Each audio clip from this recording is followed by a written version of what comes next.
Hi friends, welcome to Telangana TET and DSC social interlinked topics Sindhu నాగరికత. So part 1 ఇది. Already నేను tables రూపంలో ఇది ఇవ్వడం జరిగింది. సో ఇది పాయింట్ వైజ్గా ప్రిపేర్ చేసిన వీడియో. సో చూద్దాం. సింధు నాగరికత ముఖ్య నగరాలు లేదా పట్టణాలు. హరప్ప 1921లో ఇక్కడ తవ్వకాలు జరిపి హరప్పాని కనుగొన్నారు. సో ఇది మౌంట్ గోమరి జిల్లా, పంజాబ్, పాకిస్తాన్లో ఉంది. ఇక్కడ త్రవ్వకాలు నిర్వహించినది దయారాం సాహ్ని. ఇక్కడ కనుగొన్నవి ధాన్యాగారాలు, సమాధులు మరియు కళాఖండాలు. హరప్పాని ధాన్యాగారాల నగరం అని కూడా పిలుస్తారు. హరప్ప అనేది సింధు నాగరికత ప్రధాన నగరం, త్రవ్వకాలు జరిగిన మొదటి నగరం. నెక్స్ట్ మొహంజదారో 1922లో కనుగొన్నారు. సో ఇది లార్ఖానా జిల్లా, సింధ్ రాష్ట్రం, పాకిస్తాన్లో ఉంది. ఇక్కడ త్రవ్వకాల్ని నిర్వహించినది ఆర్డి బెనర్జీ. సో మొహంజదారోలో కనుగొన్నవి మహాస్నాన వాటిక, మహాధాన్యాగారం. మహా అని ఉంటే అది మొహంజదారో. సో ఇక్కడ నృత్యం చేస్తున్న మహిళ, కంచు విగ్రహం, గడ్డం మనిషి, టెర్రకోట బొమ్మలు, ఎద్దు ముద్ర, పశుపతి ముద్ర, 3 మెసపటోమియా రకపు ముద్రలు, నూలుగుడ్డ, ఇవన్నీ కూడా మొహంజదారోలో కనుగొన్నారు. చెన్హుదారో 1935. సో ఇది నవాబ్ షా జిల్లా, సింధ్ రాష్ట్రం, పాకిస్తాన్లో కనుగొన్నారు. సో ఇక్కడ త్రవ్వకాలు జరిపినది ఎన్జి మజుందార్. ఇక్కడ చెన్హుదారోలో పూసల తయారీ పరిశ్రమ, పెదవుల రంగు ఉపయోగించడం కనుగొన్నారు. సో కోటలేని ఏకైక సింధు నగరం చెన్హుదారో. కాలిబంగన్ 1953లో కనుగొన్నారు. ఇది హనుమాన్ నగర్ జిల్లా, రాజస్థాన్, ఇండియాలో ఉంది. ఇక్కడ త్రవ్వకాలు నిర్వహించినది ఏ ఘోష్. కాలిబంగన్లో కాల్చిన గాజులు, ఒంటె ఎముకలు మరియు శివలింగం లభించాయి.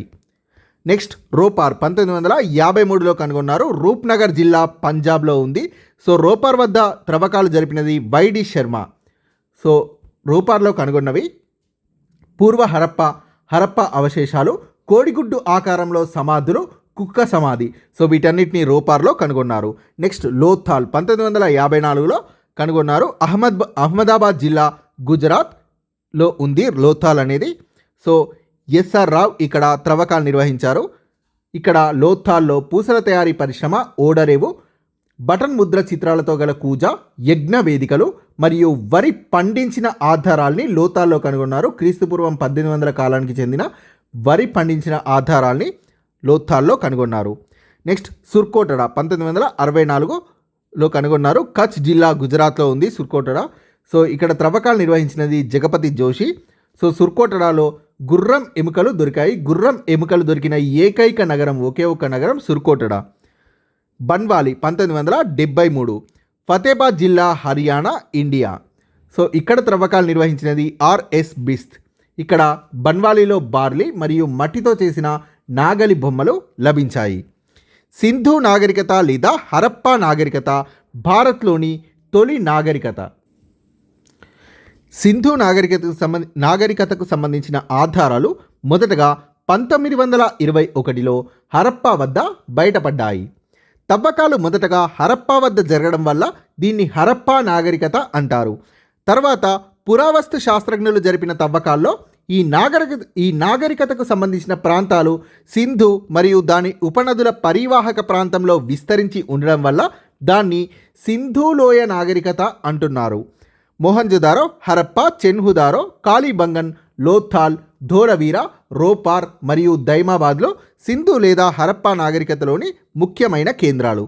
సింధు నాగరికతకు సంబంధించి ఇప్పటి వరకు దాదాపు 1000కి పైగా పట్టణాలు, నగరాలు కనుగొన్నారు. ఈ నాగరికత జీవన విధానానికి సంబంధించిన లక్షణాలు అన్ని నగరాల్లో దాదాపు ఒకే విధంగా ఉండడం, సో ఏకరూపతను కలిగి ఉండడం, ఒకే విధంగా ఉండడం సాంస్కృతిక ఐక్యతను సూచిస్తోంది. అన్ని నగరాల్లో దాదాపుగా ఒకే విధంగా ఉన్నాయి. నాడు సింధు జనాభా దాదాపు 5 మిలియన్లకు పైగా ఉండేదని భావిస్తున్నారు. అంటే 50 లక్షలకు పైగా ఉండేదని భావిస్తున్నారు. భౌగోళిక విస్తరణ. పురావస్తు శాస్త్రవేత్తలు హరప్పా, మొహంజదారోతో పాటు ఈ నాగరికతకు చెందిన కొన్ని వందల చిన్న పెద్ద పట్టణాల్ని తవ్వకాల ద్వారా వెలికితీశారు. వీటిలో ఎక్కువ భాగం భారత్లోని పంజాబ్, హర్యానా, రాజస్థాన్, జమ్మూ అండ్ కాశ్మీర్, గుజరాత్, పశ్చిమ ఉత్తరప్రదేశ్ రాష్ట్రాల్లోనూ మరియు పాకిస్తాన్లోని సింధ్, పంజాబ్ బెలూచిస్తాన్ రాష్ట్రాల్లో కొంత మేరకు ఆఫ్ఘనిస్తాన్లో విస్తరించి ఉన్నాయి. సింధు లేదా హరప్పా నాగరికత విస్తరించి ఉన్న రాష్ట్రాలు ఇండియాలో పంజాబ్, హర్యానా, రాజస్థాన్, జమ్మూ కాశ్మీర్, గుజరాత్, పశ్చిమ ఉత్తరప్రదేశ్. పాకిస్తాన్లో సింధ్, పంజాబ్, బెలూచిస్తాన్. ఆఫ్ఘనిస్తాన్లోని కొన్ని ప్రాంతాల్లో సింధు నాగరికత విస్తరించి ఉంది.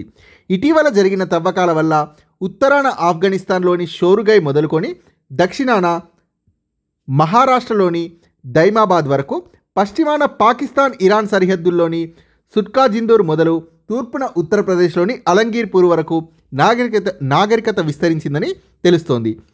సో సింధు నాగరికత విస్తరణ 12,99,600 చదరపు కిలోమీటర్ల విస్తీర్ణం కలిగి ఉంది. సింధు నాగరికత ఉత్తరాన ఆఫ్ఘనిస్తాన్లోని షోరుగై మొదలుకొని దక్షిణాన మహారాష్ట్రలోని దైమాబాద్ వరకు, అలానే పశ్చిమాన పాకిస్తాన్ ఇరాన్ సరిహద్దుల్లోని సుట్కా జిందూర్ మొదలుకొని తూర్పున ఉత్తరప్రదేశ్లోని అలంగీర్పూర్ వరకు సింధు నాగరికత విస్తరించి ఉంది.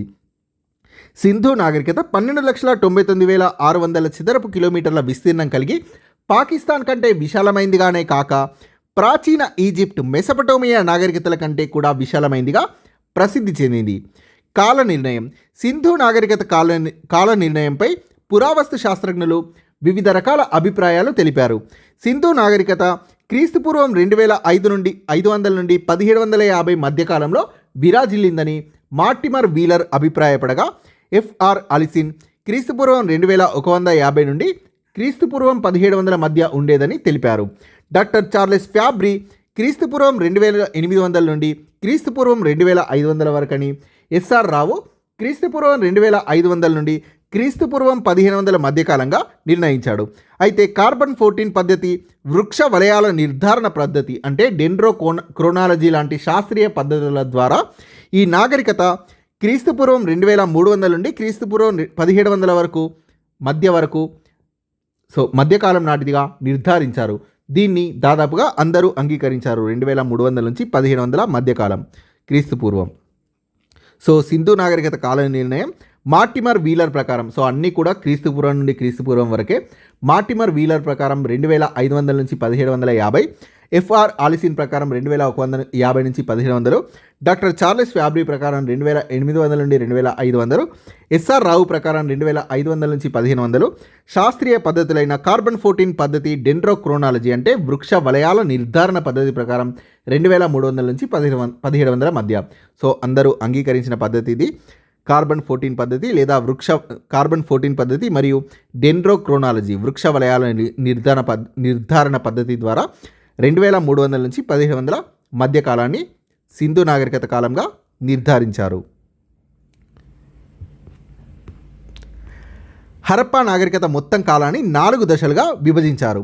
తొలి హరప్పా దశ లేదా పూర్వ హరప్పా సంస్కృతి అంటే క్రీస్తుపూర్వం 7000 నుంచి 3000 మధ్య కాలంలో ప్రజలు నదీ పరివాహక ప్రాంతాల్లో స్థిర నివాసం ఏర్పరచుకొని వ్యవసాయం ప్రారంభించారు. దీన్నే తొలి హరప్పా దశ లేదా పూర్వ హరప్పా సంస్కృతి అంటారు. రెండవ దశ క్రీస్తుపూర్వం 3000 నుంచి 2600లో కొంతమేరకు మట్టి నిర్మాణాలతో నగర ప్రణాళిక సాగింది. ఈ దశలో ప్రాథమిక వ్యాపారం, కళ, చేతి వృత్తులు లాంటివి కొనసాగాయి.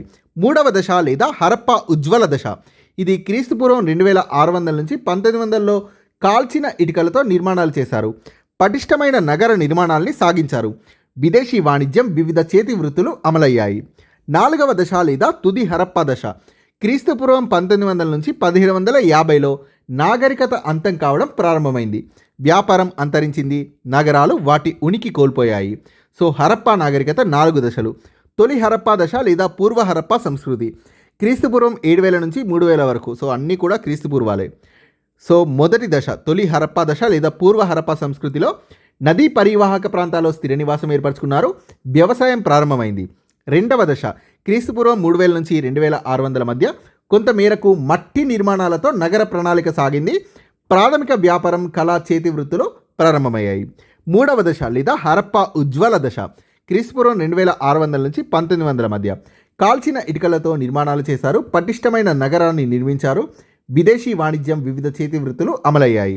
నాలుగవ దశ లేదా తుది హరప్పా దశ క్రీస్తుపూర్వం 1800 నుంచి 1750 మధ్య నాగరికత అంతం కావడం ప్రారంభమైంది, వ్యాపారం అంతరించింది, నగరాలు వాటి ఉనికిని కోల్పోయాయి. ఇవి హరప్పా నాగరికతలోని 4 దశలు.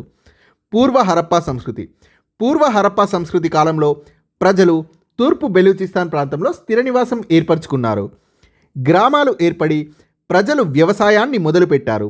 మొహంజోదారోకు 150 మైళ్ళ దూరంలోని మెహర్ఘర్లో ఇలాంటి పూర్వ హరప్పా సంస్కృతి ఉండేదని తవ్వకాల్లో బయటపడింది. ఇది వెలుగులోకి రావడంతో సింధు నాగరికతకు సంబంధించి అంతవరకు ఉన్న అవగాహనలో మార్పు వచ్చింది.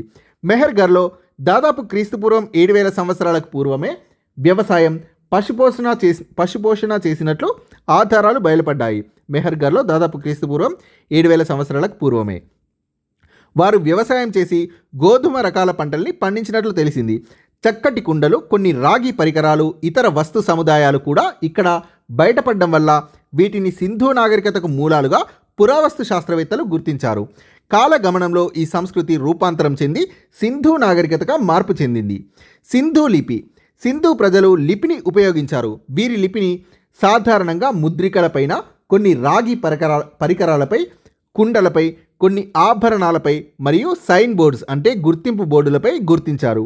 ముద్రికలపై కొన్ని పదాలు లేదా చిహ్నాలు ఉన్నాయి. అయితే ఈ లిపిని ఇంతవరకు కనుగొనలేదు, ఇంతవరకు పరిష్కరించలేదు. సింధు లిపిని పరిష్కరించే దిశగా ప్రయత్నాలు కొనసాగుతున్నాయి.